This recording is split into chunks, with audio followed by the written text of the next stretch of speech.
मी सौ नेहा. रवींद्र रणाळकर. 31 डिसेंबर.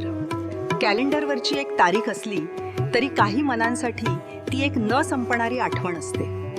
काही व्यक्ती काळाच्या पुढे असतात आणि काही आठवणी काळालाच थांबवून ठेवतात.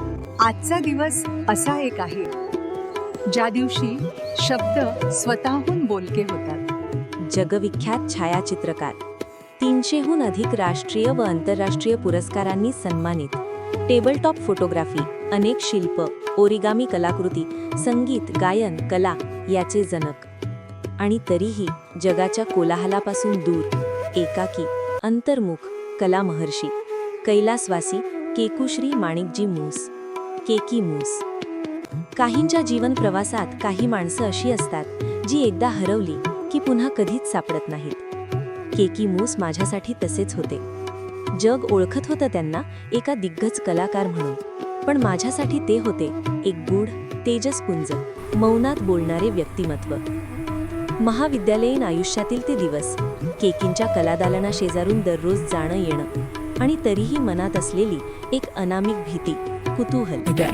पहिल्यांदा त्यांच्या कलादालनात पाऊल ठेवलं आणि जणू एखाद्या अल्लादीनच्या गुहेत प्रवेश केल्यासारखं वाटलं. शिल्प, छायाचित्र, प्रत्येक कलाकृती मागची कहाणी ते बाबूजी स्वतः सांगत होते, अत्यंत प्रेमानं, आपुलकीनं. इतक्या उंचीवर पोहोचलेला माणूस इतका साधा, नम्र असू शकतो याचं ते जिवंत उदाहरण होते. त्या क्षणात मला असं वाटलं जणू एखाद्या महासागरानं एका थेंबाला आपलं अस्तित्व समजावून सांगावं. माझे आयुष्य त्या क्षणी सार्थक झाल्याचे वाटले. त्या अनुभूतीतून जन्माला आली एक कविता. आईनं ती बाबूजींना ऐकवली. कला हीच त्यांची अर्धांगिनी. ही ओळ ऐकून बाबूजींच्या डोळ्यात चमकलेला आनंद आजही माझ्या स्मरणात कोरलेला आहे. काही दिवसांनी त्यांनी मला त्यांचा तरुणपणीचा फोटो दिला, एक अमूल्य आठवण म्हणून. तो फोटो आज माझ्याकडे नाही, तो हरवला कायमचा, पण त्यांचं स्मितहास्य, त्यांचा आशीर्वाद तो अजूनही माझ्यासोबत आहे. 31 डिसेंबर 1989. जणू आकाशातून एक तारा तुटावा, एखादा देवदूत या पृथ्वीवरून शांतपणे निरोप घ्यावा, तशीच ती संध्याकाळ होती. धोक्याच्या वलयात हरवलेली, मनात हुरहुर निर्माण करणारी.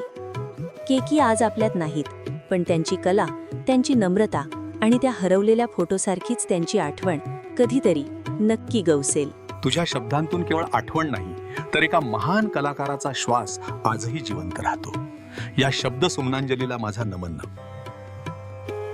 नमस्ते.